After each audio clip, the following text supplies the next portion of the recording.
Os amigos do Zoro, você se lembra o nome deles? Johnny e Osako. Tá, e você cita na hora. Eu não lembro não. Ó, isso aí eu não lembrava não, viu? Rapaz, os caras lembram o nome de todo mundo, velho. Porra. É, velho. Caralho.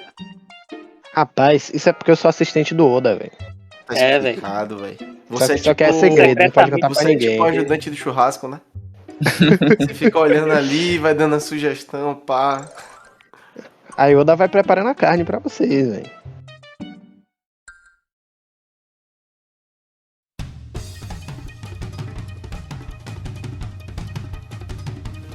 Fala, galera. Bom dia, boa tarde, boa noite pra quem estiver nos ouvindo. Está começando agora mais um episódio do Rei dos Mares Podcast, um podcast sobre One Piece. E hoje teremos o tão esperado episódio sobre a saga introdutória dessa obra grandiosa e fantástica que é One Piece, a saga East Blue. Eu me chamo Erickson e aqui comigo estão os tripulantes Gertson, Opa, bom dia, boa tarde, boa noite, galera. Matheus Oi pra todo mundo. e Valquísio. Estamos em paz, ou pelo menos tentamos. Boa noite. Infelizmente hoje a gente não vai ter a presença dos ilustres Leone e Lucas, porque eles tiveram contratempos, né? Mas no próximo episódio, que vai sair quentinho do forno também, quase junto com esse, do próximo capítulo, 1041, eles vão estar aqui com a gente. Então vamos lá, né? Vamos começar essa aventura de hoje.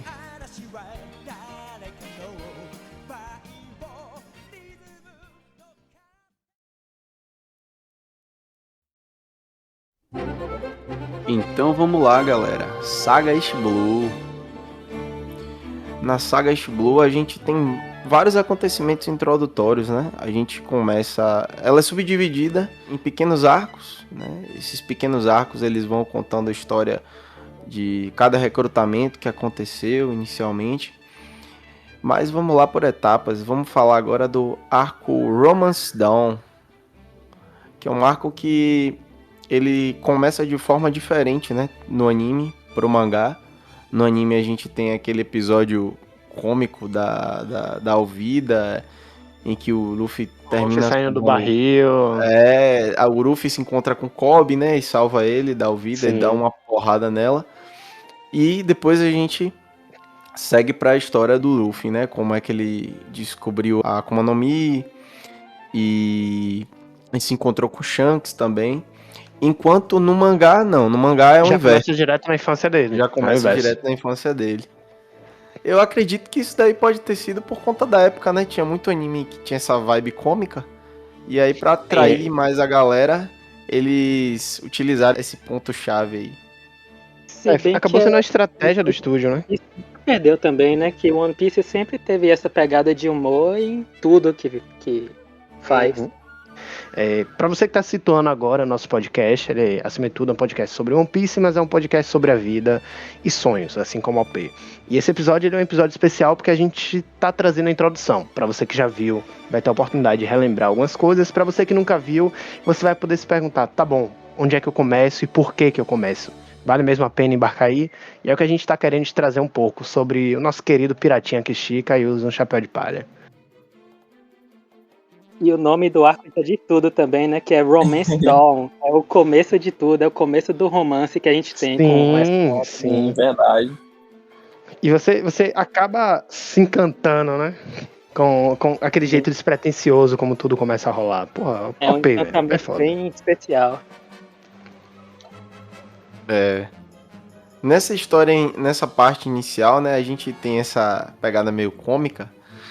E aí, logo após o encontro com a Alvida e com o Kobe, a gente tem a história do Luffy, né, que ele, com 7 anos de idade, ele comeu a Akuma no Mi da borracha. É bom a gente falar um pouco, né, da fruta. O que é uma Akuma no Mi? O que é a fruta do diabo, né? Importante. Porque em OP a gente tem um mundo que é um mundo que existe muito do místico dele. Apesar do próprio autor falar que no futuro um cientista vai explicar como funciona tudo isso, mas aquela coisa mística, que até mesmo na época das grandes navegações existiam, aquele mistério de você saber o que é cada coisa, ele permeia também o universo de One Piece. E nesse universo existem frutas que, se uma pessoa comer, ela vai ficar amaldiçoada pelos monstros dos mares e vai ganhar um poder. Ela vai ganhar uma habilidade especial, só que em compensação ela não vai poder nadar. Porque se ela tentar nadar, os seus músculos enrijecem e ela morre afogada. E para um pirata, o mínimo que você tem que saber é nadar. E esse que talvez seja a grande pegada inicial de OP. A gente tem um mundo para ele descobrir, numa aventura de pirata que por si só já seria interessante, só que a gente tem alguns elementos místicos para dar uma temperada aí. E essa fruta é um deles. E aí Luffy vai comer essa fruta. E é um preço muito grande a se pagar, né? Porque o pirata, ele tá o tempo inteiro ali no mar, lidando com diversos desafios, e ele não pode cair na água se ele comer a fruta. Se ele quer na água, ele roda. Não tem muita opção. Ele não tem pra onde pode correr. ser o pirata, ele pode ser o pirata com a Akuma no Mi mais forte que tiver. Se ele cair na água, Caixão e vela. já é. É. E várias vezes é legal porque o próprio autor flerta com isso, né? Eles têm várias situações em que eles estão lutando e que você tem ali o cenário da água que eles não podem manter em retirada. Tanto que eles costumam... A ameaça de atirar no navio em One Piece se torna uma ameaça real. Porque se aquele navio afundar, os que são usuários de Akuma no Mi, principalmente, vão morrer afogados. E isso é uma coisa muito massa que o Oda fez. Já é uma sentença de morte. Uhum. Essa história de Luffy, ela se passa na Vila Fucha, né? Que é a cidade natal dele. Além disso, a gente tem esse episódio, né, com o Shanks, que o Luffy termina comendo a fruta e ele ganha os poderes da borracha. E tem um episódio muito importante que o Luffy ele termina caindo no oceano e ele é perseguido por um Rei dos Mares e logo após isso é salvo por Shanks, né? Só que Shanks tem um preço grande a ser pago, que foi o braço que ele perde. Na hora que o Rei dos Mares ia morder Luffy, ele bota o braço na frente e perde o braço. Mas foi um momento muito, assim, bonito, né? Pra mostrar o carinho que Shanks tinha pelo Luffy. Sim, e as palavras dele também, né? Quando ele fala que, não, Luffy, era só um braço. Exato. E o Luffy se acabando de chorar, né? Pelo sacrifício do Shanks. Uhum. Exato. E também é legal que a primeira vez que a gente vê uma morte em One Piece é nesse arco. Que é quando o Luffy mata o pirata que aponta a arma pra ele. Que é quando o cara aponta a arma pra Shanks, Shanks fala, se você aponta a arma, você aposta a sua vida. E o Luffy aparece do lado do pirata e dá um tiro na cabeça dele. Em uma velocidade quase que instantânea. Porque se no começo os piratas ruivos eles são introduzidos como um bando de caras brincalhões que estão ali no bar da Maquino, batendo papo e contando histórias. Os bonzinhos, né? Os bonzinhos, os bobinhos. Depois o próprio Shanks fala, não existe isso de bonzinho, somos piratas. A gente tá aqui a sério. Não é porque eu deixo você jogar bebida em mim, você pode me cuspir e me xingar. Só que se você machucar alguém que eu amo, a coisa muda totalmente de figura. E aí a gente conhece o lado pirata de verdade do Shanks. Que inclusive a gente vê um pouco desse lado em Luffy também. Porque o tempo todo o Luffy é um cara calmo, menos quando machuca com os amigos dele. Ou quando zombam dos sonhos dele. Isso. Esse até me lembrou de um momento que tem num bar em que... Acho que foi antes Sim, foi antes. Que os bandidos da floresta entram e começam a fazer baderna. Eles entram no bar, né? Só que a gente até acha que vai ter uma briga muito grande lá, mas os piratas do Ruivo não se submetem àquela briga. É meio que eles não baixam o nível. Eles tomam porrada, mas eles não fazem nada. Acabam de ir com a porrada. E uma coisa que é curiosa é porque falaram que o Luffy tem esse mesmo comportamento, né? Mas nesse momento, no bar, o Luffy não queria confusão, entendeu? Ele não queria deixar de lado a confusão que os outros ladrões estavam criando. Ele queria brigar. O Shanks falou, não, te acalma. Aí depois disso que ele percebeu a mudança de chave do Shanks, dependendo do que os caras estavam fazendo, talvez isso serviu como referência para futuramente ele acabar se tornando alguém parecido, né? Porque o Luffy tem muito essa questão da injustiça, né? Ele odeia injustiça. E aí, quando ele vê uma situação dessa, a primeira reação é partir pra frente e tentar resolver. Às vezes ele perde a cabeça pra fazer isso, mas ele faz. É um momento que evidencia mesmo, né, a visão imatura que Luffy tinha da vida de pirata, né? Porque antes disso, no primeiro capítulo do mangá, ele tá ali no bar enquanto o Shanks tá bebendo com o resto do bando dele, fazendo festa. E ele acha que a vida de pirata é aquilo ali, é festa, é beber, é comer, que são coisas que Luffy gostava e ainda hoje gosta muito. Mas não é só isso. É uma vida de tensão, é uma vida de afronta, é uma vida de esconder quando tem que se esconder. Isso. É uma vida de saber o momento certo do confronto e o momento certo de ter a razão, sabe? Sair com a razão. Verdade. Você observou muito bem, né?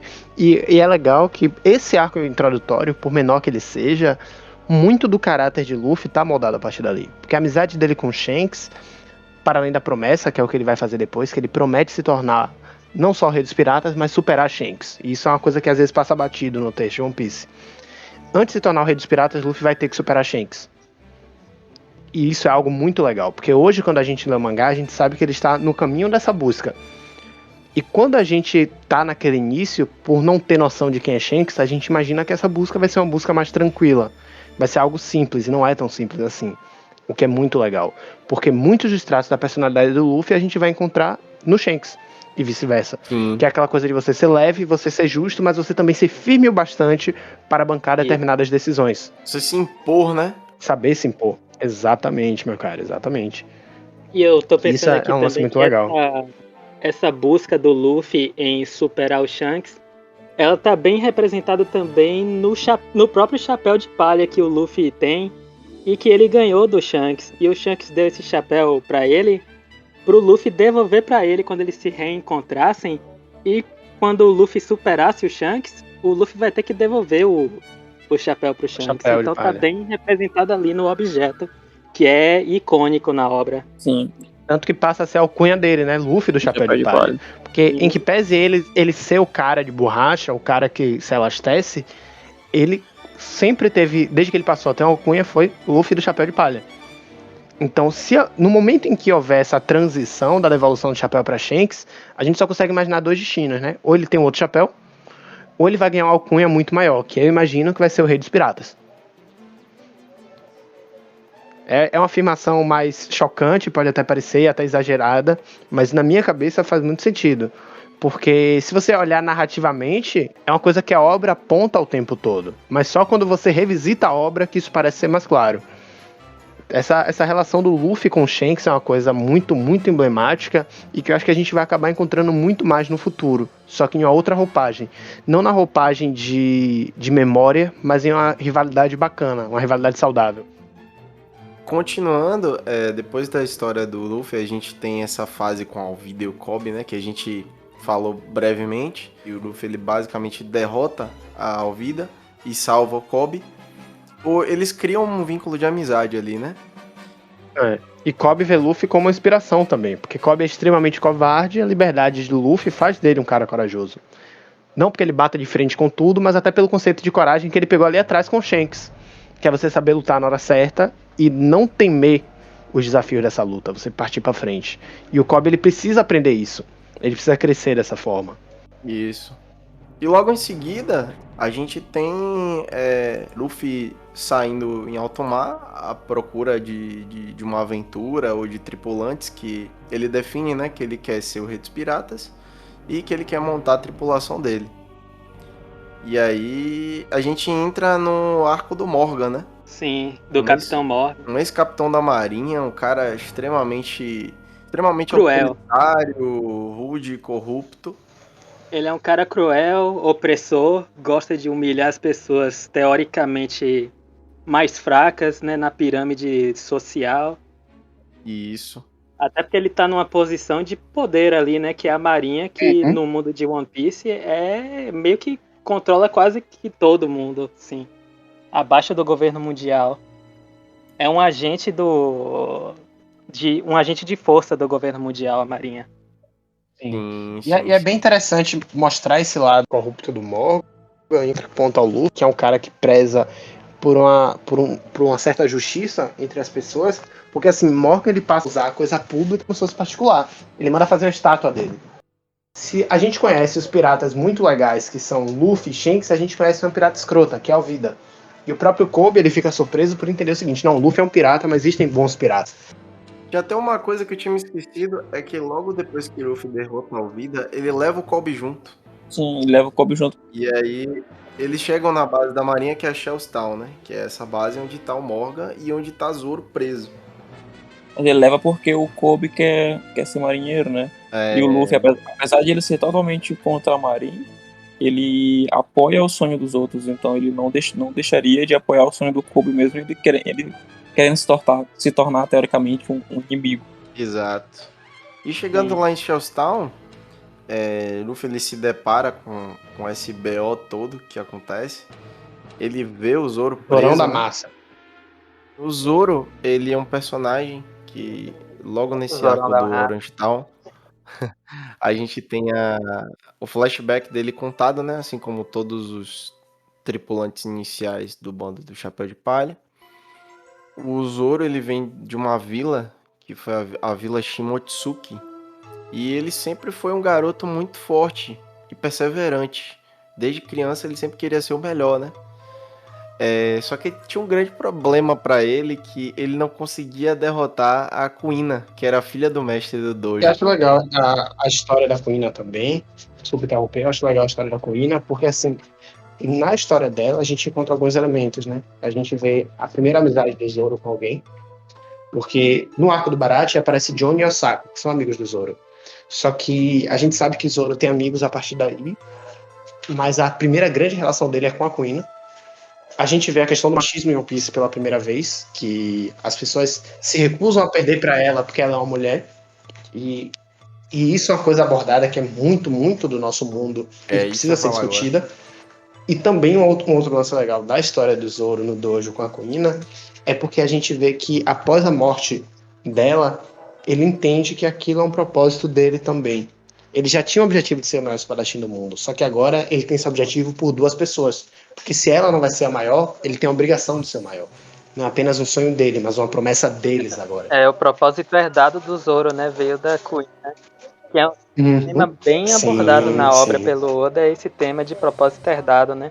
O pessoal do bando do Chapéu de Palha, principalmente, são pessoas que têm propósitos que foram herdados de outras pessoas que eram figuras que influenciaram eles. Essa questão do propósito herdado é importante, né? Porque geralmente quando os personagens estão à beira da morte, eles estão quase se entregando, parece que eles param e pensam, não, mas eu não posso morrer, porque não é só o meu sonho que tá morrendo, é o sonho de outras pessoas, então eu preciso carregar isso de qualquer forma. Aí eles conseguem meio que achar uma força do além que faz com que eles vençam ou se saiam da luta, assim. E quando eles são derrotados, eles passam isso por meio da própria força. Que sempre alguém olha e diz, porra, eu preciso dar continuidade ao que essa pessoa começou. Acho essa uma sacada muito legal de OP. Além desses personagens que a gente falou, a gente também é apresentado a Helmeppo, que é o filho de Morgan, que ele é um personagem inicialmente patético, aquele cara mimado, insuportável, mas que futuramente a gente cria até um apego por ele, né? Mais pra frente a gente vai falar, talvez em outros episódios. Mais pra frente a gente fala, mas é bom apontar assim que ele teve o crescimento uma evolução dele é bem enorme. Bem massa mesmo. Foi incrível. Então, galera que estiver assistindo, se vocês estiverem com ódio do Helmeppo, segura o coração, segura um pouquinho. Mas segura o coração, segura o coração. A gente conhece das suas dores. Bem desse jeito. Mas vamos lá. E aí, o Luffy encontra com o Zoro, né? O Zoro tá preso há dias sem comer. Ele é considerado o caçador de piratas, né? E exposto ao sol ainda. Exposto ao sol da pior forma possível. Mas ele tá lá. E os pedacinhos de arroz estão ali no chão, sujo, ele com fome. E aí ele eu acho interessante apontar assim também, como característica do Zoro mesmo, o quanto essa tortura que para qualquer pessoa comum seria fatal, pro Zoro ele tá ali suportando aquela tortura toda, mas sem esboçar reação. Ele tem muito dessa coisa da imponência, né? O Zoro é um cara extremamente resiliente e imponente, né, velho? É um testemunho ali a resiliência desse personagem que a gente ama tanto, principalmente o Lucas. Que não tá aqui, grande fã do Zoro. Zoro fanboy. Eu também sou Zoro fanboy. Se dependesse de Lucas, o nosso podcast ia se chamar Zoroland, alguma coisa Com toda relacionada certeza, com com toda Zoro. certeza. Ele deixou O claro. Zoro fanboy.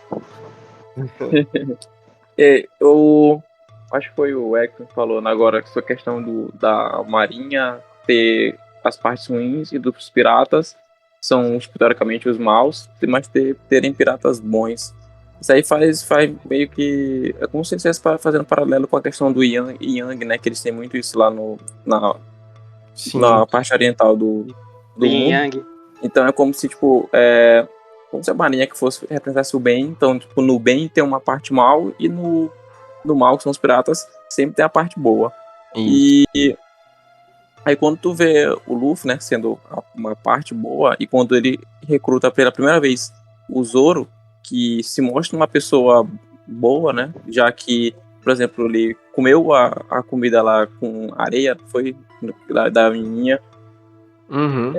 Aí mostra, já dá pra traçar um perfil de como serão os aliados do Luffy e os tripulantes dele pro futuro, né? Serão pessoas piratas, mas piratas íntegros, né? Sim, Isso. exatamente. Ele vai buscar muito disso entre seus tripulantes, que é ter um grupo de pessoas que sejam íntegras, né? E aqui a gente não tem superficialidade, né? A Uhum. gente tem só nessa integridade dos personagens que a gente vê inicialmente, a gente já começa a ver uma profundidade de desenvolvimento neles, porque aqui é o começo de tudo. É sinal de que a gente vai conseguir acompanhar o desenvolvimento e aprimoramento deles ao longo da aventura. E continuando, tem um fight bem breve com o Morgan, né? Que o Zoro, depois que ele é libertado, a gente começa a ver mais ou menos como é que é o estilo de luta dele. É bem legal que ele pega as 3 espadas já e tal. E aí, logo depois, o próprio Helmepo também passa por uns perrengues lá, depois que é derrotado. Depois que o pai dele é derrotado, né? Ele saca que Luffy e Zoro são muito fortes. E ele termina cedendo. Você vê em uma série de reflexões ali dentro, né? Do quão errado era aquilo que o pai dele fazia. Uhum. E que ele se aproveitava desse sistema em benefício próprio. Ele teve o tapete puxado debaixo dos pés dele, né? Um tapete que representa a moralidade dele, né? Que ele consegue ver o que errado tava, coisa que o pai dele fazia. E também do A ponto gente de vista tem essa social, mudança. né? Porque ele tem uma queda nessa pirâmide social. Ele sai de lá do topo e ao fundo, pro fundo do poço. Mas, tipo, a questão do Helmepo pode ver de uma outra forma também, porque, tá certo, ele era tipo, mal e tal, mas ele só reproduzia aquilo que a referência dele era ensinada a ele, entendeu? Tanto que ele disse que vai superar o pai. Sim. Tanto que depois que ele se libertou do pai, da referência dele, ele foi seguir um caminho completamente oposto àquilo que ele foi apresentado, né? Isso, exatamente. E aí o Kobe e Helmepo começam a se empenhar para poder conseguir sua carreira na Marinha, né? Tocar o rumo deles. E a gente vai acompanhar isso no futuro, porque como a gente sempre fala, Oda ele tem a capacidade incrível de dar profundidade a todos os personagens de One Piece. É um negócio espetacular. E nesse ponto que você fala em dar profundidade para personagem, vem o nosso terceiro arco dentro dessa saga. Que pra mim é um arco que é muito interessante, que pela introdução de Bug, mas por trazer profundidade para um cachorro. A história do cachorro. É o Orange Town. Esse cachorro é um filho da puta, velho. Cara, essa história é muito bacana. A gente tem o bacana. primeiro encontro do bando com a Nami, né? A Nami já tá dando os indícios dela de mulher gato ali, fazendo os roubos. Ali apenas esperando o Robert Pattinson aparecer como o Batman dela, mas na falta do Robert Pattinson ela teve acesso a Monk de Luffy, né? Na falta do morcego, vai no macaco mesmo lá. Tá tudo certo. Que é uma diferença absurda, né? Mas até agora ela tem seguido bem com ele, né? Mas o Batman ele tem como poder principal só a riqueza absurda do Bruce Wayne por trás, né? O Luffy não, o Luffy comeu uma fruta do demônio e tem o poder absurdo de esticar qualquer parte do corpo. Exato. Verdade. Não tem nem comparação. Um poder muito sedutor, pô. O cara consegue recrutar com facilidade um poder desse, pô. Não tem nem comparação. Mas é legal porque esse arco é a chegada deles em algum lugar pela primeira vez, navegando livremente e tal. E a gente vê Luffy e Zoro em um desenvolvimento deles dois juntos. Porque a gente viu os dois lutando juntos ali contra o Morgan. Só que a partir de agora a gente vai ver como é a relação deles. Zoro se vendo como subordinado de alguém, afinal de contas ele era um caçador de piratas. Ele não era acostumado a estar associado com ninguém. E agora ele vai estar com o Luffy. E o Luffy ele vai tomar uma nova posição, que é a posição de um agente mais ativo nas coisas que estão acontecendo com ele. Porque ele vai olhar ele vai tentar pilhar o tesouro que Bug tem ali nas mãos. E vai tomar as dores das pessoas daquela cidade que está sendo invadida pelo bando do Bug. Eu acho legal. Essa evolução aí, Val, que você falou é ainda mais notável porque pela alcunha que o Zoro tinha, né, antes de entrar. Sim, ele era o caçador de piratas, né? Ele já tinha um nome a zelar. Eu acho muito legal isso, é muito massa. Teve um detalhe que a gente acho que terminou até esquecendo, o modo como o Luffy chega em Orange Town, que ele é vomitado por um pássaro, e ele cai em Orange Town, e é salvo por Nami, né? Ela termina traindo ele, entregando ele pra Bug. E aí é quando a gente tem um encontro com Bug. É o nosso primeiro encontro com ele mesmo. E é engraçado, né? Que Luffy foi pegar o pássaro porque ele queria comida, como sempre. E aí o pássaro segura a cabeça dele. E aí ele pede socorro pra Zoro e Zoro vai ali remando atrás dele. Tanto que Zoro chega depois na cidade. Zoro chega depois, exato. E é incrível que ele não se perdeu, que é uma coisa que no futuro a gente vai entender a importância desse ato. Tem certos problemas com GPS, galera, é incrível. Não tem Waze que salve.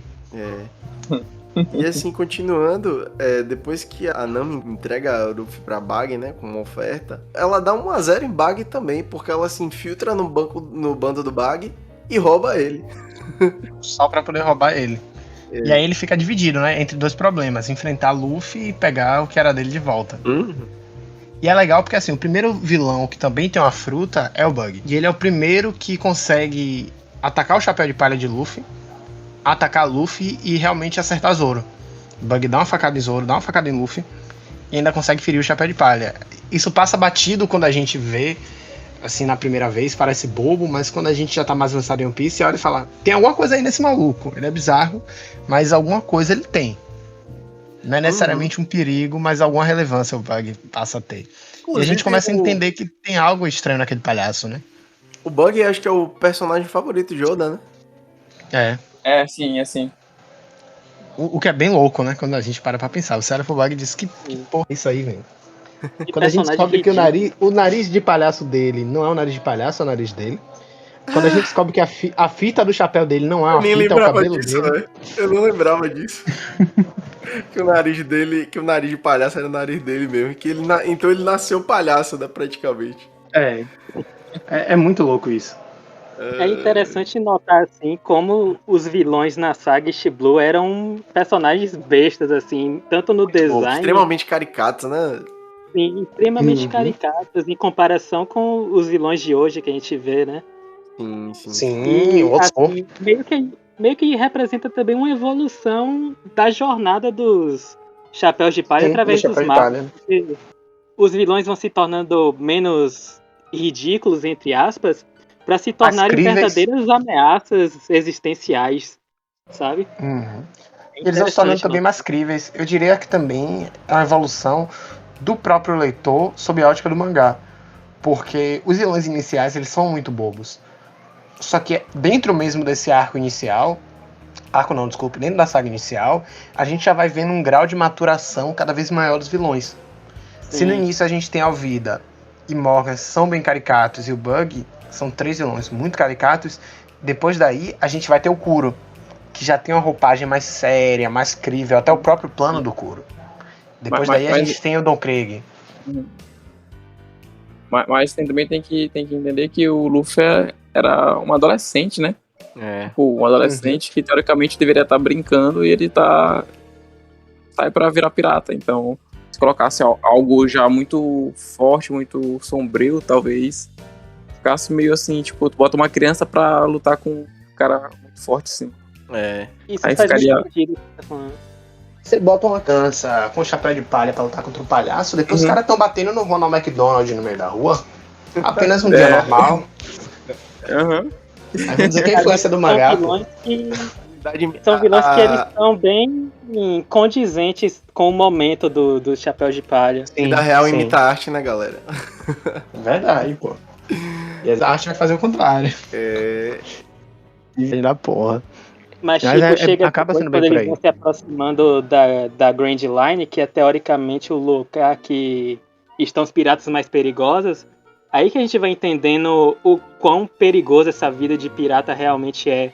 Essa vida de confronto, de encontrar piratas que você nem sabia da existência deles. E você percebe que são ameaças que eles estão ali pra tirar sua vida. E não são apenas, tipo, palhaços, nem personagens apenas caricatos que estão ali pra fazer você rir. São personagens que estão ali pra te fazer temer pela vida desses personagens. E eu acho isso muito legal, porque assim, da luta deles contra Bug e o bando do Bug, e a vitória deles, que é muito legal, por sinal, que eu acho que assim, é o primeiro momento em que a gente vê Luffy se comunicando com outras pessoas. E aí que entra a história do cachorro. Eu já ia falar da história pra do mim cachorro. É o primeiro momento em que a gente vê que o autor, ele passa a abordar de uma forma mais diferente. Ele poderia seguir a linha mais boba, contar, sei lá, a história da cidade, do quanto as pessoas daquela cidade são gente boa. Ou sobre um personagem específico e do nada Luffy fica amigo do personagem.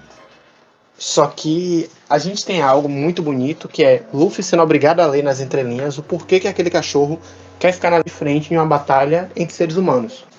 O que é tão importante para aquele cachorro ali? E a gente tem um flashback sobre memória afetiva, ao ponto de Luffy, mesmo sem entender a história toda ali, aquilo diz muito sobre o Oda, diz muito sobre o Luffy, diz muito sobre o leitor. Porque mesmo sem entender a história que tem por trás daquele flashback, do porquê que o cachorro quer proteger o lugar que pertencia ao dono dele, o Luffy tomar essas dores e dizer, não, eu vou proteger isso aqui porque eu sei que é importante pra você, eu não entendo, eu não sei o que se passa, eu não sei sua história, mas isso é tão importante pra você quanto o meu tesouro, que é o meu chapéu de palha, é importante pra mim, então eu vou fazer isso. E eu acho que é aí que é a grande sacada do Oda nessa luta. Ele te faz emocionar por causa de um cachorro, o que pra mim é muito fácil. Qualquer pessoa que assiste filme com cachorro sabe disso. Você pode assistir um filme que morre todo mundo, você fica de boa. Você pode assistir um filme trágico, você fica de boa. Assista um filme que mataram um cachorro, acabou o mundo, pô. Você sempre fica triste. Me quebrou, velho. Eu não posso ver esse filme, não. Quebrou e Marley, eu também, velho.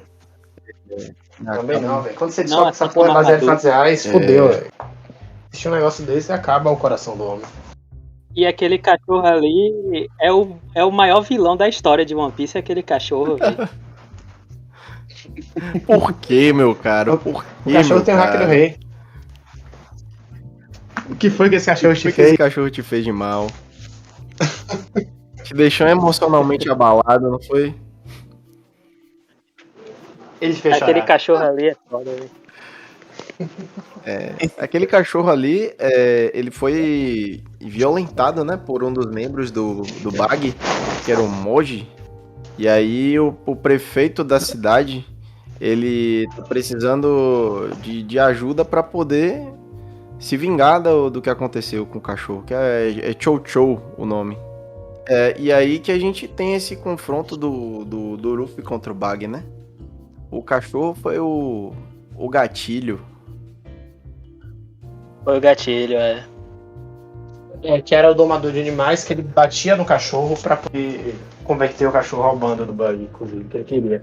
Acho que é muito interessante também mais uma dessas sacadas do Oda, né? Que você vê que ele mostra o seguinte, ó. Se de um lado você tem esse grupo aqui violento e perigoso, do outro lado você tem pessoas que, por meio da empatia, tentam se unir mesmo não tendo força. Porque é uma coisa que se reproduz em várias cidades que o Luffy passa. Você tem pessoas frágeis tentando resistir a uma ação de um violento. E essas pessoas, elas têm a vontade de lutar, mas não têm o poder. O bando do Chapéu de Palha ajuda elas a terem o poder para recuperar esse lugar. E em cada arco você nota isso. No primeiro arco você tem uma pessoa, que é o Cub. No segundo arco você tem uma cidade. No terceiro você tem os habitantes da cidade, todos unidos ao redor da proteção do cachorro e retomar a cidade deles. E é isso a derrota do Bug até. Porque depois o povo todo se junta a linha a Luffy. Ganha a luta com relativa facilidade, né? Com o Luffy, porque o Luffy ainda tava ali. O Luffy e a briga praticamente destruiu a cidade inteira, né? Detona tudo. Efeito Marvel, pô. Você destrói. Efeito Efeito DC. Marvel não. Efeito Isso. Super-Homem. Exatamente. Você destrói a cidade pra salvar a cidade, pô. Equilíbrio. O Thanos já diria. E aí, logo depois disso, a gente tem depois da derrota do Bag, né? E dessa culpa que os Chapéus de Palha levam, eles fogem com uns botes da tripulação do Bag. E aí, a gente segue pro próximo arco, né? Aí já com Nami no barco, junto com o Zoro. A gente vai pra Vila Sairup. E aí... Que é a vila do nosso querido Sop. Sop, o grande mentiroso. O grande mentiroso. Claramente é uma mistura de Pinóquio e a história do menino que mentia sobre o ataque dos lobos. Né? Exatamente. A primeira muito legal cena esse do Sop já faz bem referência a essa história aí do menino que ele sempre falou. falava que tinham piratas que estavam chegando, né? Mas nunca chegava. Ele saía gritando pela vila que piratas estavam atacando a ilha, só que era meio que uma pegadinha, né? Uma pegadinha inocente. Isso. E ele se denominava um cara foda, né? Pelo menos para aquelas crianças que seguiam ele e confiavam cegamente nele. Criança, né? Ingenuidade. Sim. Mas também o Zop estava manipulando elas, né? Porque ele estava contando histórias mirabolantes, dizendo que ele era capitão de um bando de piratas e ele contava histórias sobre os feitos dele, que eram histórias que não que só para eles, como para a melhor amiga dele, que era a Kaia, né? Que era uma filha de uma família nobre e ela tinha uma doença. Estava doente. A saúde dela era muito debilitada. E ele sempre visitava ela contando mentira. O contraponto dos meninos, que é a questão da manipulação, pra Kaia ele já contava como uma forma de melhorar a autoestima dela, né? Então isso é bem bonito da parte dele. Sim, que é como se ele dissesse, olha, quando você estiver boa, você vai conhecer esse mundo de aventuras. Sim. Muito legal também que o autor, aos poucos, ele vai tornando cada uma das mentiras de Usopp reais, né? E são as mentiras que ele contava pra Kaia. Tanto que nas histórias de capa de Usopp, quando a gente tem alguém recebendo notícias sobre ele, é sempre o pessoal da vila dele, e em especial Kaia. E ela vê que a recompensa dele aumenta, ela vê que as coisas estão acontecendo, mas não sabe o que. Tanto que existe uma teoria, que é uma teoria muito legal, de que no final da história vai ser o Usopp contando as aventuras dele com a Kaia. De verdade. Essa teoria ela é interessantíssima, porque faria todo sentido. Você ter um mentiroso vivendo um arco de construir verdades e no final das contas ele poder contar coisas que realmente aconteceram. Caiu uma lágrima aqui grande agora, vivência de emoção. Mas aí a gente tem um... E é muito legal porque nesse arco a gente tem Kuro, né? Que, pelo menos pra mim, foi a primeira ameaça crível em One Piece. Sim. Porque você tem um vilão que ele tem um plano, ele é manipulador, ele tá ali se aproveitando da situação e ao que tudo indica ele é forte. Tem aquele ar sombrio, né? Porque ele trabalhava pra Kaia, né? Ele era o mordomo dela. Sim. Mordomo dela. E como pirata, ele também era um pirata muito perigoso, que ele forjou a própria morte porque ele... E eu acho que essa aqui também é uma sacada interessante, né? Que você tem personagens que têm desejos próprios. Ele forjou a própria morte pra poder sair da vida de pirata, porque ele viu, tipo, não, essa vida de pirata aqui eu vou ter muito perigo, muita dor de cabeça, quando o que eu quero é dinheiro.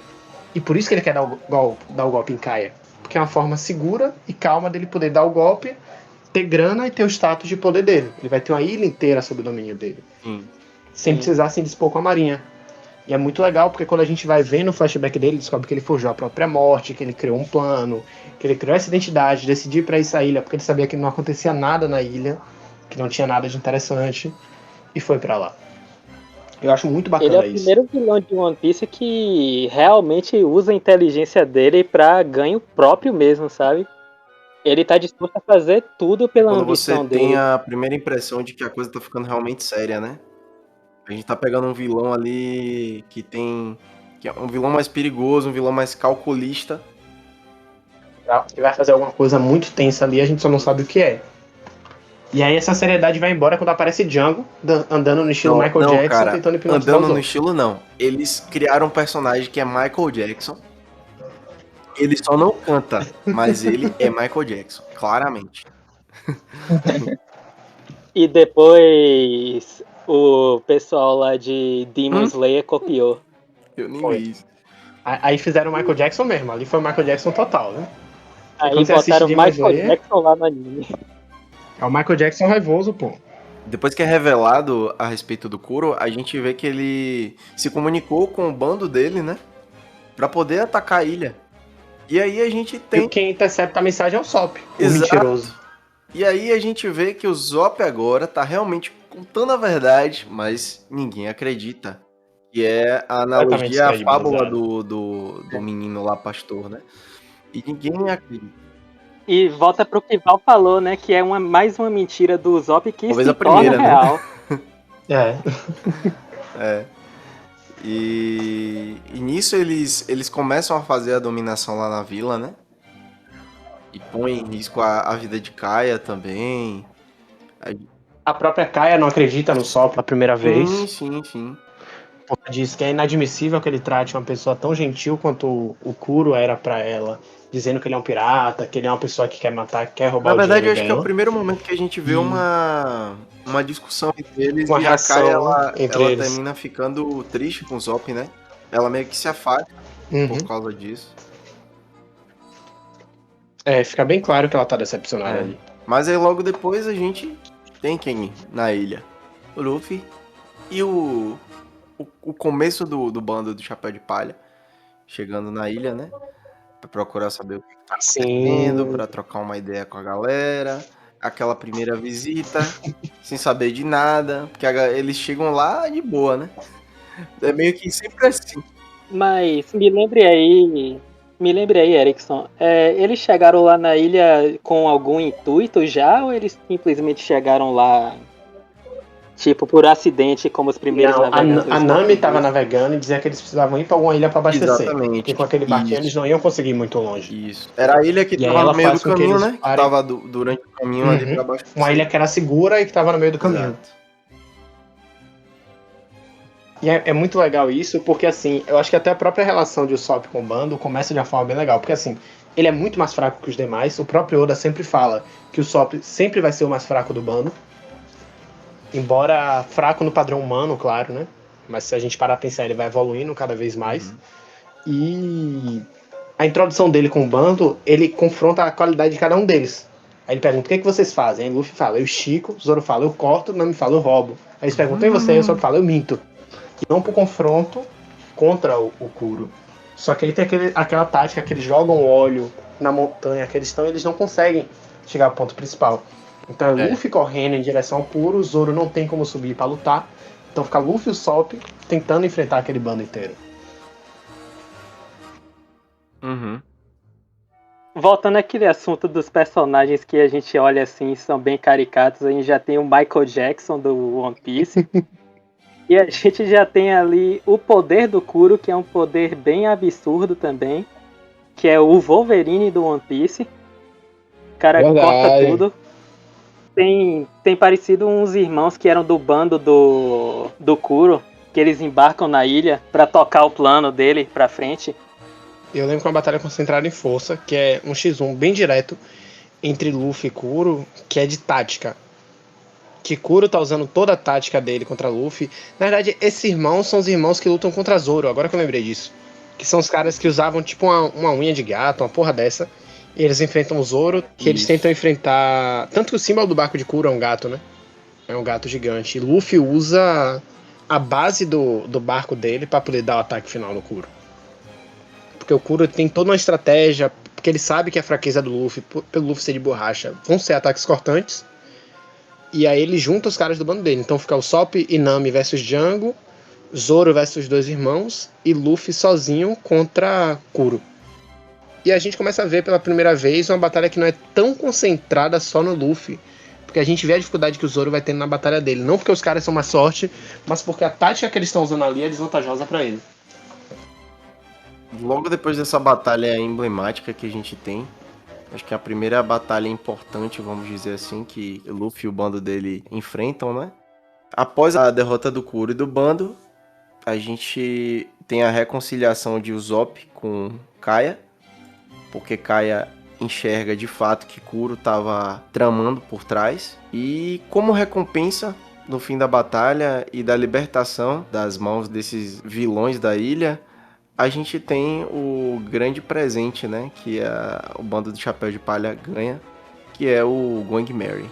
É o primeiro navio de verdade deles, né? Porque até então eles navegavam numa canoinha pequena. É um navio bonito. Sim. Pô, e bota um navio legal, né? Porque ele é bem grandinho, assim, bem completo. Eles ganharam um presentão. E, além dos personagens, a gente tem a questão da personalidade de alguns seres inanimados, né? Que no caso é o navio. E o navio é o primeiro deles que a gente se relaciona assim. Exato.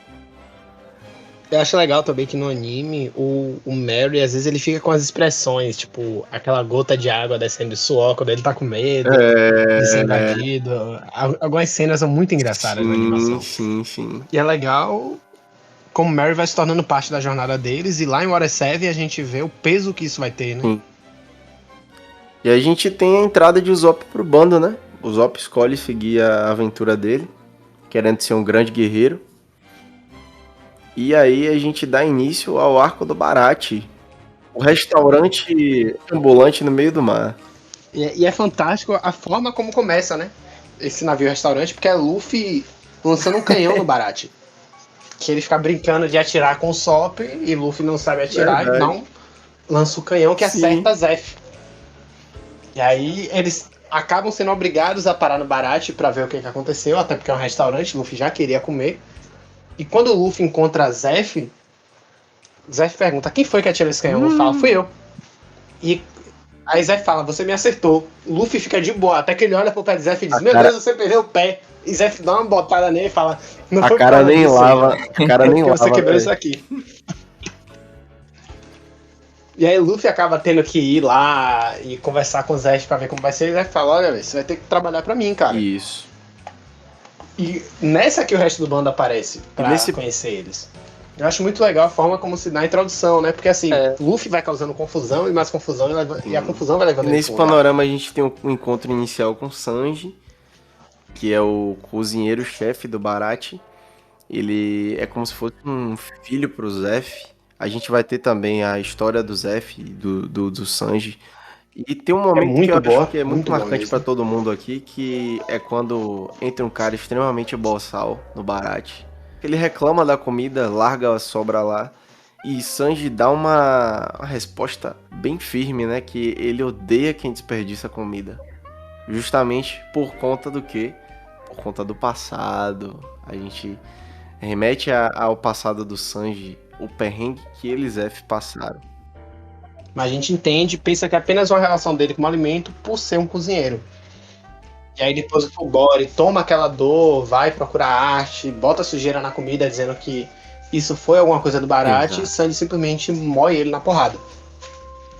Sem nenhuma dificuldade. A gente acha que são motivações bem superficiais por essa razão do Sanji de ser, né? Com relação à comida, de não tolerar nenhum tipo de desperdício alimentício. Mas é muito profundo e é uma razão plausível. Bem, digamos, sim. Sombria também, sabe?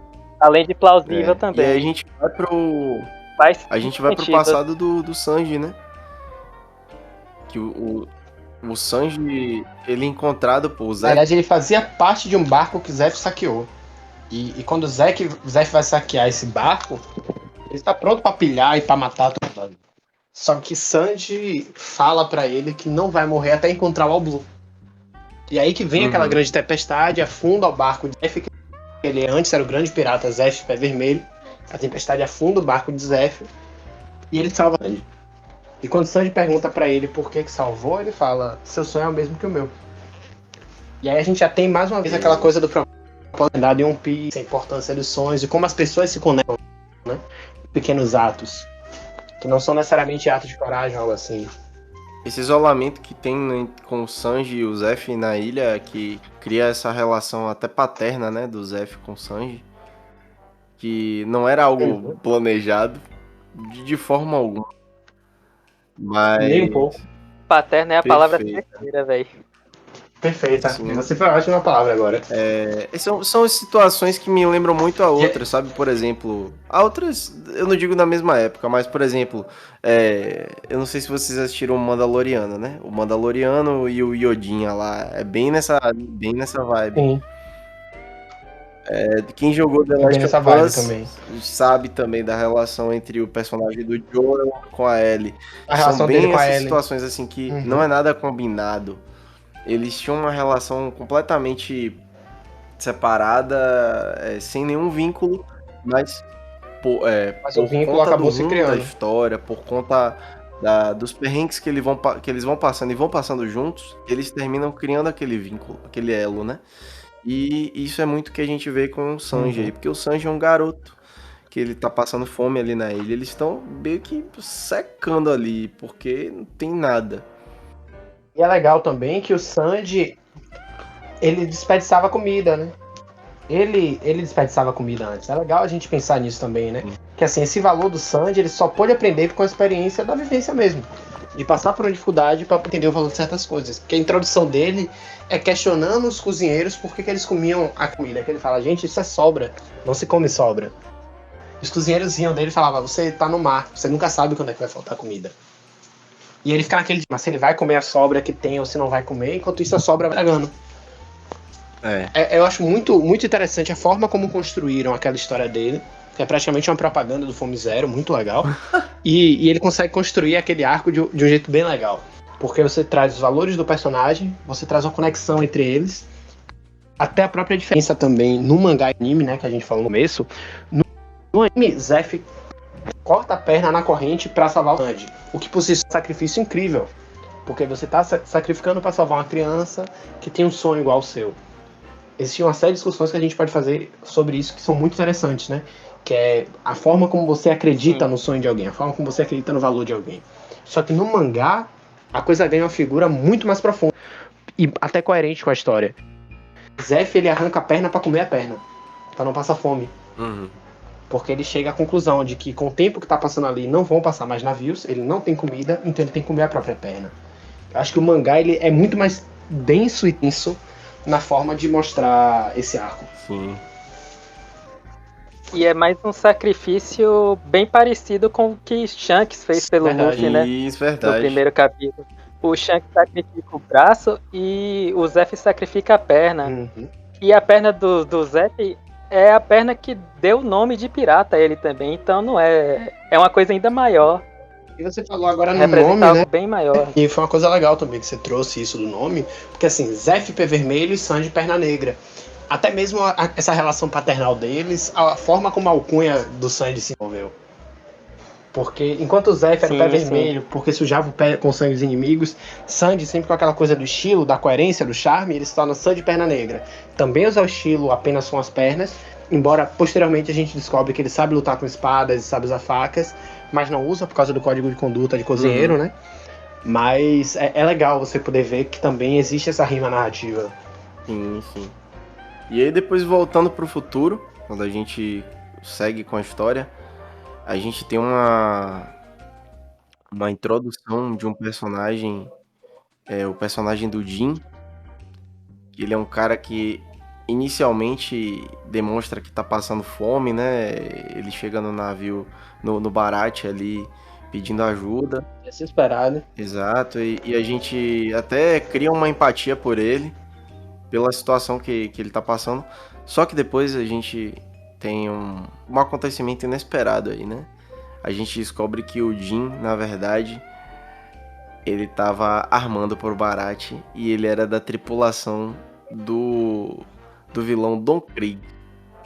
Que era o cara que até então era tido como o mais forte do East Blue. Ele tinha a maior frota do East Blue. A frota dele foi dizimada, né? Exato. Ele é o segundo grande vilão que a gente tem nessa saga do East Blue, né? Essa saga. Verdade. Uma coisa que eu acho muito legal é como todo esse arco do Baratie, ele se conecta com a história de todos os personagens ali. Porque observe, com o Sop é sempre a mesma coisa, né? O fato de estar agregando uma nova história na vida dele.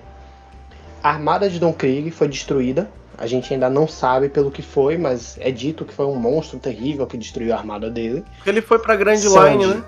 Ele tentou ir pra Grand Line, ele foi pra Grand Line, tomou um supapo lá e voltou. E é isso que é a grande sacada aí. Quem destruiu a frota dele foi o Mihawk. Foi. Que com um golpe só conseguiu destruir a Sim. frota inteira dele. Que era uma armada gigante. Mihawk, que é considerado o maior espadachim espadachim mais do forte mundo. do mundo. E quando o Mihawk chega até o Baratie, A gente ainda tem essa é que a surpresa, gente né? encontra A gente tem essa grande o surpresa. Shichibukai e chega o Baratie. Vem pro East Blue. Que pra mim é assim um momento muito emblemático do East Blue todo. Se você virar pra mim e falar assim, pô, qual é o melhor arco do East Blue? Eu vou falar que é o Parque Arlong. Mas você falar assim, qual é o melhor momento do East Blue? Eu vou falar A chegada Baratie. Porque no Baratie você tem a chegada de Mihawk e aquilo ali define muito do que vai ser One Piece. A promessa do Zoro. Você entender que existem níveis muito maiores de força do que a gente pensava. Porque assim, Luffy tem dificuldade pra enfrentar o Krieg. Sanji tem dificuldade pra enfrentar o Jin. E Zoro, mesmo no melhor dele, ele não foi capaz sequer de tocar em Mihawk. Mihawk não usou nem mesmo a arma. Tanto que ele pega o que ele chama de cortador de veias, né? Ele fala, é a única coisa que eu tenho. Eu não posso enfrentar um coelho com um canhão. Ele fala, eu não tinha nada menor, infelizmente. Aí você vê a diferença de níveis entre eles, Zoro. Zoro tá dando o melhor de si. E de nada adianta Zoro dar o melhor de si. Zef, quando vê Luffy lutando contra o Don Krieg, Zef faz um comentário que eu acho muito legal pro Sanji. Ele diz, observe bem essa luta, porque de vez em quando você encontra alguém assim no mar. Uma pessoa que é movida, ele fala uma frase menos assim, uma pessoa que é movida apenas pelo sonho dela. Ele presta atenção na luta e vê como alguém luta só pelos seus sonhos. Isso é engraçado, é curioso, porque naquele momento ali tem 3 sonhadores, né, se reunindo e querendo sair junto, né, que é o Sanji, que é pelo All Blue, o Luffy para ser rei dos piratas e o Zoro para ser o maior espadachim. O Sanji, na verdade, ele nem queria sair do Baratie, né, ele queria continuar trabalhando porque ele ficava naquele débito com o Zef, né? O Zef salvou a vida dele e ele tava ali dando duro pelo restaurante. Mas o Zef, ele tinha aquela relação paterna, mas ele não gostava de assumir, né? É verdade. Ele não gostava de mostrar as emoções dele, né? Era sempre assim...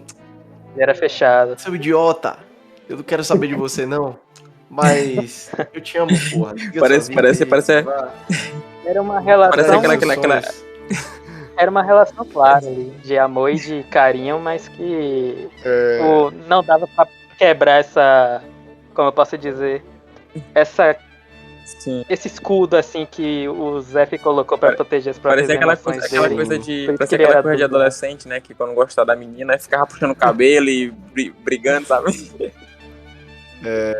Sim. E aí agora a gente tem o segmento da história pra Arlong Park, que é do barco. A gente tem o Zoro todo lascado porque tomou um corte muito fodido do Mihawk, né?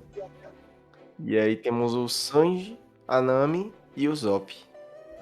E além disso, a gente tem os amigos do Zoro também, que eles estão acompanhando o navio. Porque são eles que informam que Nami levou o navio. Ainda tem esse fato. E eles tentam... Eu acho legal, porque assim, Sanji, ele vai atrás, porque agora ele é do bando do Luffy, porque ele quer saber mais de Nami. Zoro, ele tem que reaver o barco. Luffy tá curioso pra poder entender o porquê dela ter levado o barco. E o Sop, obviamente, vai junto. Mas tem um outro lance aí, que já vai dizer muito sobre a dinâmica do bando. O tempo todo, Nami, ela tava feliz com eles. Então, até mesmo nós que estamos assistindo ou lendo, começamos a nos questionar por que ela teria partido, levado o barco deles. Tem que ter alguma razão. E aí que a gente começa a ir com o mesmo sentimento que eles para a história dela. Que a gente conhece a vila, vê quando ela atraca, começa a entender como é a relação dela com os moradores, que os moradores odeiam ela. Só existe uma pessoa, duas pessoas que gostam dela. Que é o prefeito da vila, né? Que é o velho lá. Sim. E a irmã dela.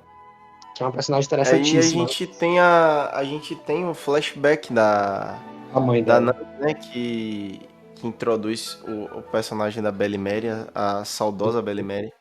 Uma personagem pra mim, fantástica. assim, uma das melhores personagens de One Piece. Disparado, assim, uma das melhores. E ela era uma marinheira, né?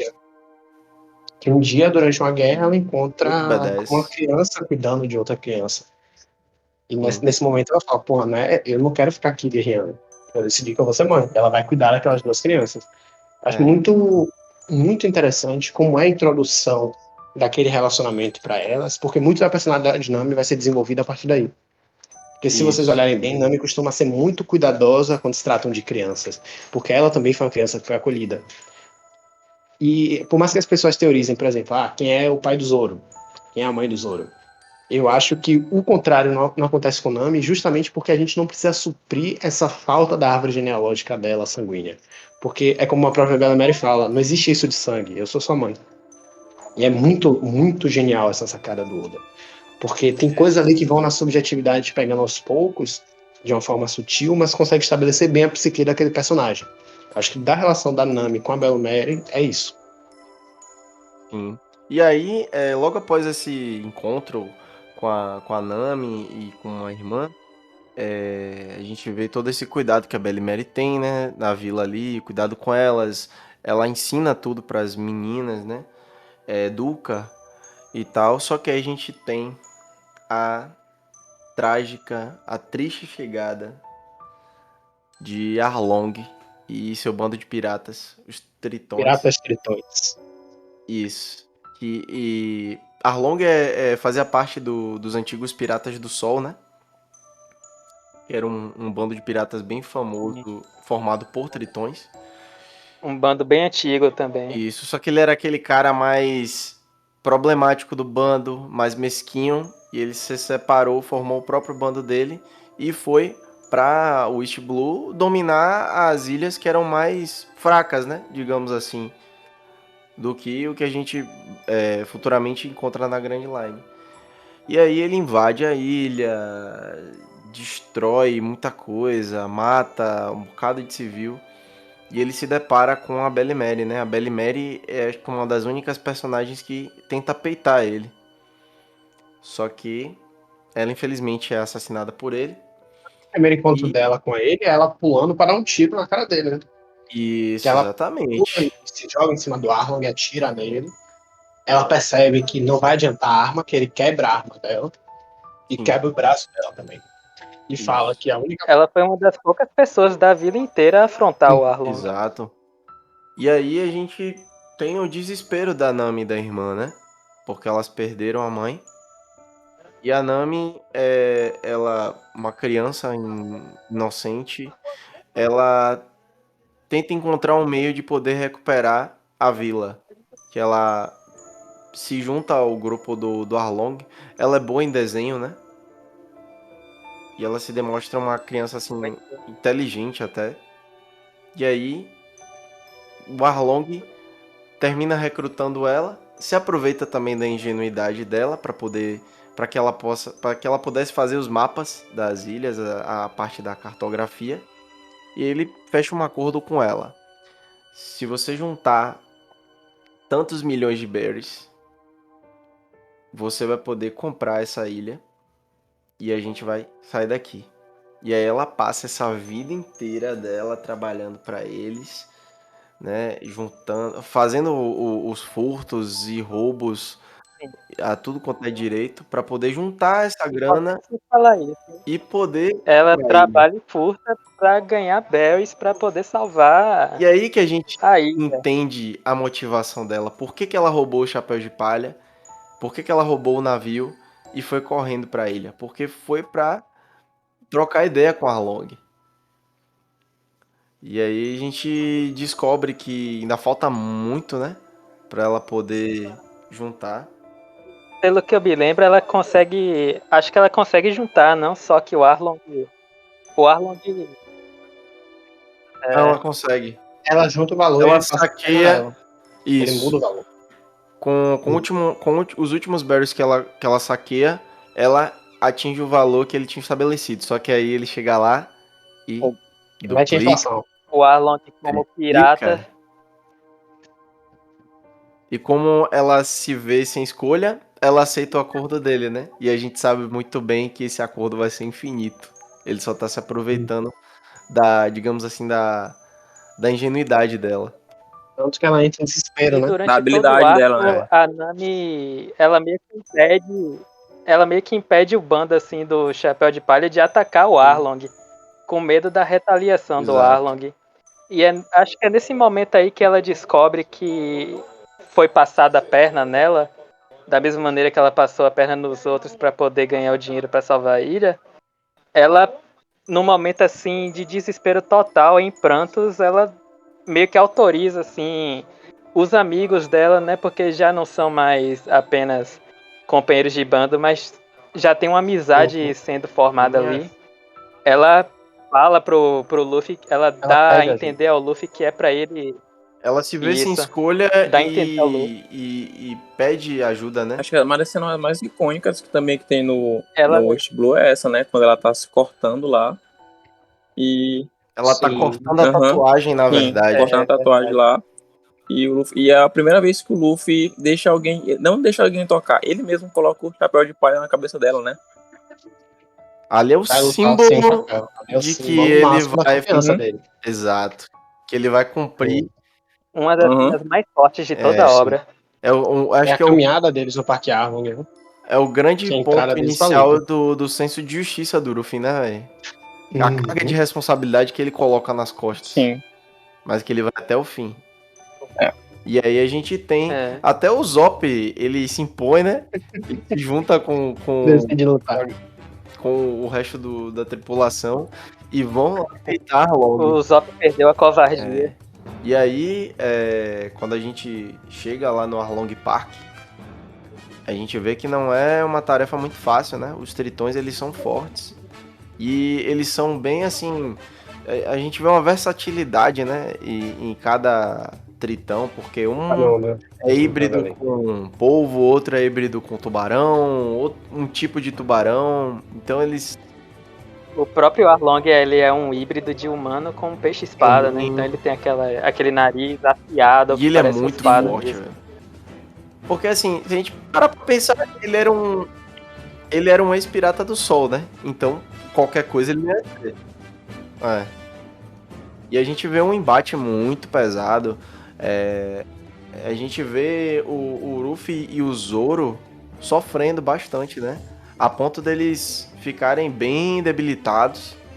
Sim. E uma coisa interessante dessa questão da sensibilidade do Luffy é que depois que ele sai do mar, né? Depois que ele consegue ser resgatado, que estava se afogando, que ele vai lutar no sério com o Arlong, ele quebra todo o Arlong Park, né? Mas ele não tinha necessidade de estar gastando energia com isso, mas ele sabe que aquele ambiente ali, aquela estrutura representa uma dor imensurável para Nami. E ele precisa destruir aquilo para ela ver se ela se vê livre dessa dor, né? E é bem interessante, né? Que, tipo, mostra que como o Luffy é, né? Tipo, que não tem... O Sanji também tem dificuldade na luta, porque ele tem que descer pra salvar o Luffy que tá se afogando, mas também tem que lutar na água, que é um lugar onde o movimento dele é mais lento. E eu acho muito interessante também como pela primeira vez a gente vai tendo, agora com todo o bando de Chapéu de Palha, uma necessidade de superar o nível de luta que eles já tiveram até então. Com exceção do Zoro, que ele ainda tem os danos da luta contra a Mihawk. Então ele, tem esse de certa detalhe. forma, tá mais Ele já chegou vulnerável, né? Uhum. Tanto que quando o Arlong olha a cicatriz do Zoro, ele se questiona o que foi que fez aquela cicatriz. E o Zoro ri da cara dele. E o cara olha assim, porra, você tem uma cicatriz dessa no peito aberto, não foi pouca coisa que te fez essa cicatriz, sabe? Então a partir daí o Zoro já tem uma noção do seguinte, não, eu passei por isso aqui, eu tenho que continuar vivo. E o Luffy tem a coisa da motivação do sonho e a promessa dele agora com a Nami. Então todo o bando tá indo ali pra cima por causa disso. Sendo que, e aqui a gente consegue se dividir em duas partes, né? Uma são os outros, o Sop, Zoro e Sanji, eles sabem a história de Nami. Assim como Johnny e Osako também sabiam, que a irmã de Nami contou. Luffy não ficou pra ouvir a história. Luffy ele foi lutar simplesmente porque ele sentia que aquilo tinha que ser feito. Então, mais uma vez, a gente vê a personalidade do Luffy demonstrando empatia e cuidando de alguém. Não, eu preciso cuidar dessa pessoa porque ela está passando por alguma dificuldade. Não me importa o porquê, eu não sei qual dificuldade é, mas eu vou cuidar dessa pessoa diante de uma injustiça. Ele tem uma sensibilidade muito grande mesmo. Você vê que falta pra ele a inteligência, mas sobra pra ele a sensibilidade. Que o tipo de inteligência dele, na verdade, é diferente, é uma inteligência de batalha. Ele é um excelente lutador, ele sabe pensar na tática. Ele vê que Arlong pode ter até uma força física que aparenta ser maior do que a dele, mas as habilidades dele superam as de Arlong. E ele começa a destruir todo o Parque verdade. Arlong a partir da hora que ele vê as marcas da Dodinâmia. Ele olha e pensa, porra, ela passou uma parte da vida aqui. Então eu tenho que ganhar, eu tenho que poder superar. Não era só derrotar o Arlong, era derrotar todo o parque. Tudo que ele representa. Toda a fortaleza do Arlong ali, né? É tudo que o Arlong. Uhum. Mas aí a gente tem essa derrota do Arlong depois de um perrengue muito pesado que eles passaram. E a escolha da Nami, né, de entrar pro bando. Eles fizeram uma diferença muito grande na ilha. Salvaram a galera do que estava acontecendo, que há muitos anos eles passavam por aquilo, né? A gente tem que lembrar disso, porque a Nami devia ter o quê? Uns 15, 16 anos? E a primeira vez que o Arlong apareceu na ilha, ela tinha o quê? Uns 5 anos, 6? Por aí. Então, Pelo menos 10 anos de Ela era muito. exato, então era muito tempo que eles estavam sofrendo a opressão. E eu acho que é por isso até que eu considero o Arlong Park o meu arco favorito de East Blue, porque ele tem uma profundidade muito grande, cara. É o meu também. Eu acho que é o de todo mundo aqui, né? Tanto que eu digo, assim, que ainda que One Piece comece lento, se você chegou no Parque Arlong até o final e você não gostou, o que é muito difícil, aí sim você pode dizer assim, pô, não gostei. Você pode mudar Por isso que de assim, o obra. início de One Piece tem um lance que é bem esquisito, né? Pra maioria dos animes. A forma como ele é introduzido. Eu acho que o mangá, ele consegue ser mais direto ao ponto e menos cansativo que o anime nesse sentido. Porque no anime, embora você tenha mais emoções que estão sendo experienciadas, até porque você tem um formato de mídia que te permite escutar certas coisas, ver a movimentação, entrar naquele clima, o mangá ele é mais direto. Ele te entrega e diz, não, isso aqui é One Piece, ó. Vem cá, vem dar uma olhada nessa aventura. Mas quando você passou do Parque Arlong, cara, você consegue entender o porquê que eles estão ali e você também tá ali. Acho que é nesses detalhes que o OP vai te conquistando. E depois dessa vitória deles, que eu acho muito legal também, a gente vê a Marinha voltando para aquele lugar, porque agora o Arlong não tem mais poder de comércio e pela primeira vez o Luffy vai ter uma recompensa por ter derrotado ele. Porque a Marinha acaba sabendo que foi o Luffy que derrotou o Arlong. E o Luffy tem sua primeira recompensa, é 30 milhões de berries. Salvo engano, é 30 milhões mesmo, né? E... Aí tem um momento que é muito bom, que cara, é a Usopp? que o Mihawk, ele encontra... Ele que ele vê o cartaz, né?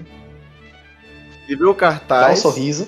e ele fica assim surpreso. Aí pra que ele passa? Pra Shanks, que tá do lado dele. Shanks, quando vê aquele cartaz, ele solta uma gargalhada, velho. É muito legal. E ele começa a sorrir, velho, porque ele fala, rapaz, ele pensa assim, né? Até onde esse moleque chegou. Aquele sentimento de continue avançando, Luffy. Em breve a gente se encontra. E é legal, né? Porque assim, East Blue vai ser introduzida toda a lógica do mundo de One Piece, ao mesmo tempo de quem é Luffy, mas acima de tudo, que existe uma coisa maior à espera de Luffy. Tanto no mundo quanto na relação dele. Na relação dele com Shanks, porque, de certa forma, a hora de Shanks está presente ali. E mais adiante, porque Shanks é um personagem que apareceu poucas vezes. Se você parar, até mesmo pra gente que já acompanhou o mangá, Shanks é um personagem que apareceu pouquíssimo. E do pouco que ele apareceu, o hype sempre foi enorme. A gente não sabe nada sobre E ele. a memória maior que a gente tem com ele, o tempo maior que a gente teve com ele foi no flashback de Luffy, né?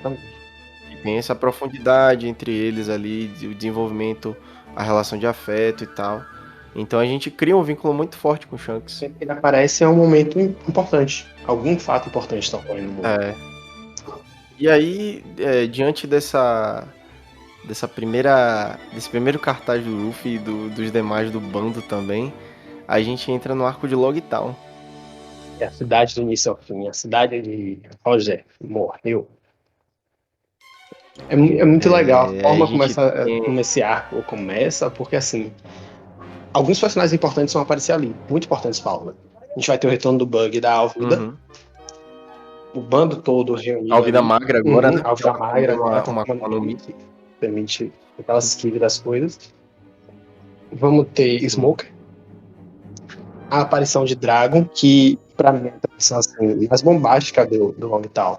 Tanto que o Oda, ele fala que o único capítulo assim que ele pensou, não, no número, em relação ao número de capítulos, ele falou, não, nesse número tem que aparecer esse personagem, é Dragon, no capítulo 6. Sim.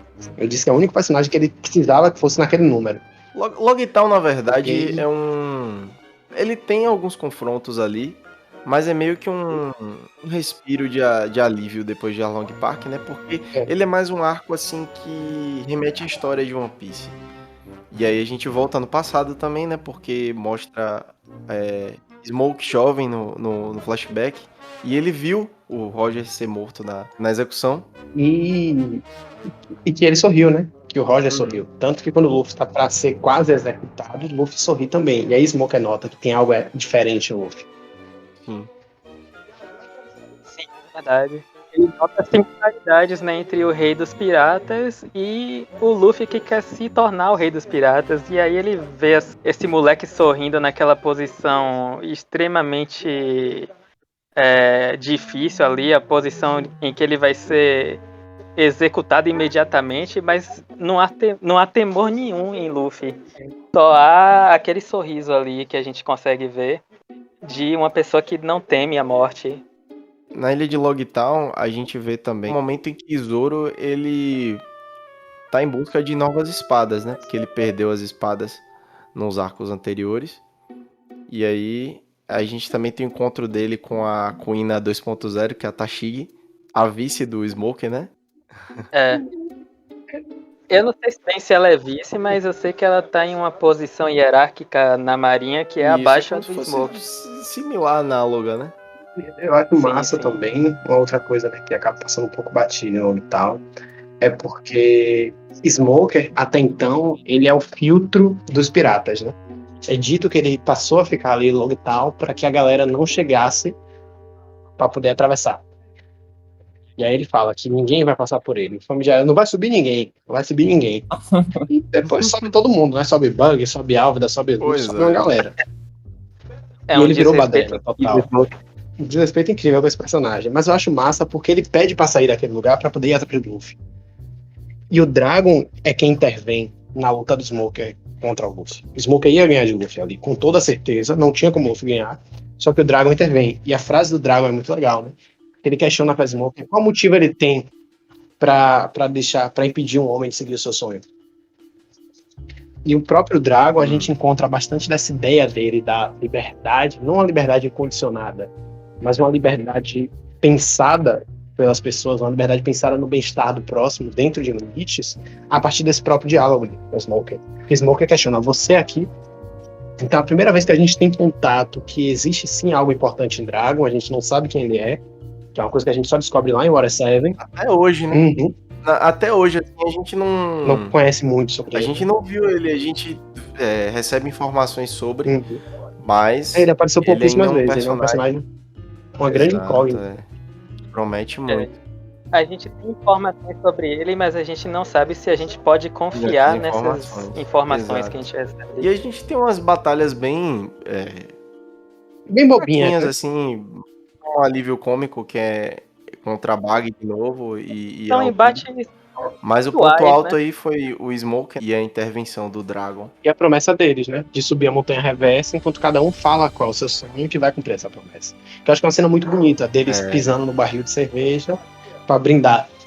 Cada um pisa ali naquele barril pra partir e dizendo qual vai ser o seu sonho. Cada um fala o seu sonho, né? O Zoro, o Luffy quer ser o rei dos piratas, o Zoro quer ser o maior espadachim do mundo, o Zop quer ser um grande guerreiro, a Nami quer... todo, e Sandy quer encontrar o Albu. Exato. Eles partem ali o barril prometendo o sonho deles. E aí eles vão em direção à montanha reversa. Acho muito massa porque, assim, você consegue fechar o East Blue entendendo o conceito do que aquele mundo vai levar para você. E a partir dessa virada deles, que vamos encontrar mais da geografia de One Piece, entender melhor aquele mundo. Mas como arco de introdução, acho que o East Blue funciona muito bem. Em especial no mangá, porque o ritmo do mangá é mais acelerado. O East Blue ele é um arco lento, ele vai ali com calma, te conquistando aos pouquinhos, mas a forma como ele faz é exatamente essa promessa que ele cumpre. Você agora vai fazer parte daquelas promessas, inclusive a sua, de chegar até o final ali. E aí, a saga do East Blue, ela se encerra aqui em Logtown, né? Eles vão passando por novas aventuras, a gente tem aqueles momentos entre saga, né? Que vão pra Ilha dos Gigantes, que é Little Garden, Interlúdios, exatamente. Tem uns fillers também, né? Tem os fillers mais bobinhos. A gente tem a introdução de Alabasta ali. No mangá. Tem umas partes muito legais Exato, também, que é a introdução de Labum e Baroque Works. Acho muito massa. Isso é uma coisa. E Reino de Drum, né? Que é a introdução de Chopper. Sim. E aí vai ficar para um próximo episódio que a gente vai fazer e vai contar sobre a saga Baroque Works Alabasta. Também a gente vai puxar esse gancho com o Little Garden e a Ilha de Drum, que são uma coisa que é bem legal que tu lembrou agora, a questão do filler, né? Que muita gente deixa de assistir alguns animes porque tem muito filler e One Piece isso não acontece, né? A história é meio corrida, assim. Raramente eles colocam fillers. Geralmente é algo só pra explicar algo do contexto da história. Eu fui ver depois que tinha até muito filler, mas assim, particularmente quando eu assisti, eu não senti tanto não, cara, como eu sentia assistindo, Bleach. tipo, Bleach ou Naruto, sabe? Porque os fillers desses dois animes aí eram como se fossem arcos. E aí... os fillers de One Piece E os fillers realmente de One não Piece são tão têm histórias intensos. leves. Às vezes passa percebido, são pô, às vezes você 5, 6 assiste achando que é canônico. Você não nota. Foi o meu caso.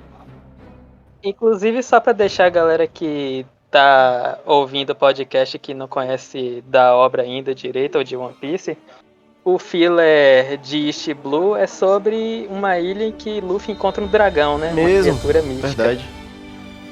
É engraçado o filler, mas também não é obrigatório a pessoa assistir se ela não quiser.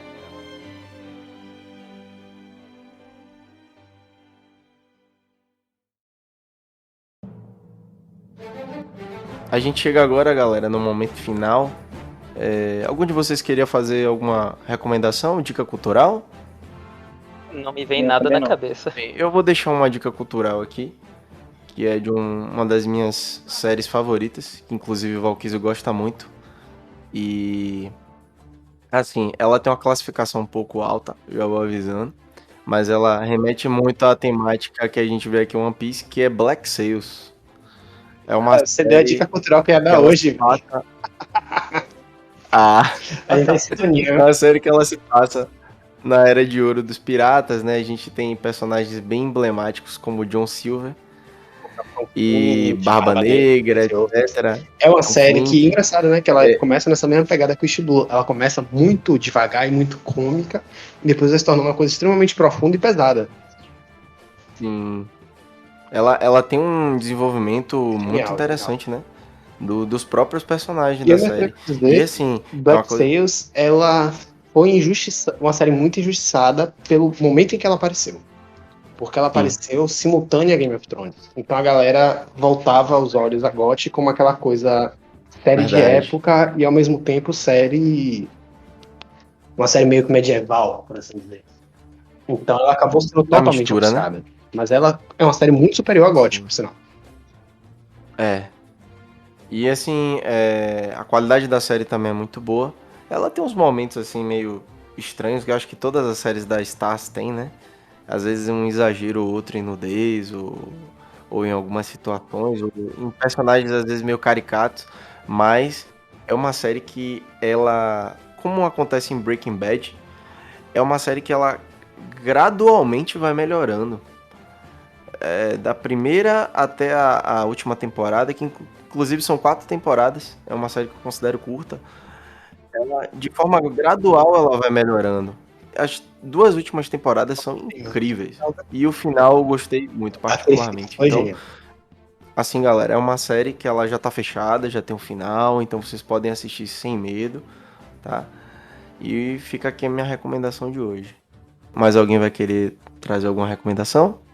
Minha dica cultural vai ser um pouco diferente. Ia lançar Black Sails justamente porque o nosso tema era East Blue. Eu gostei até dessa conexão de pensamento, bateu muito certo. Mas eu vou me atrever a uma outra dica cultural que eu já vinha pensando pra gente poder fazer. E essa dica cultural, ela é um livro leve de se ler, chamado Pequeno Príncipe. O Pequeno Príncipe é um livro assim, que muita gente já ouviu falar. E ele é um livro de extrema sensibilidade. Você senta, consegue ler em uma noite com toda a tranquilidade do mundo, você consegue ler com a vibe leve, com a vibe pesada, não importa como você esteja, e consegue absorver aquelas mensagens. Eu acho que nesse momento em que a gente vem questionando, né? Certos rumos que o mundo vem tomando e voltando a tomar no panorama geopolítico. É interessante fazer uma leitura leve como dica cultural para essa Massa, semana. mano. O Pequeno Príncipe é uma obra emblemática, né? Histórica. E ela tem aquela vibe que a gente vê com uma vibe assim infantil, né? Mas ela tem muitas mensagens ali que servem para qualquer idade e para formação de caráter. Então é isso, galera. Com essas dicas culturais aí, a gente vai encerrando o nosso episódio de hoje. E fiquem para o próximo. O pessoal aí que já assiste One Piece há mais tempo, que está acompanhando, a gente vai lançar o episódio 4 sobre o capítulo 1041. É o 1041. Vou falar, esse capítulo promete, viu? Mas é isso, pessoal. Valeu e até a próxima. Valeu, pessoal. Valeu, pessoal. Até a próxima.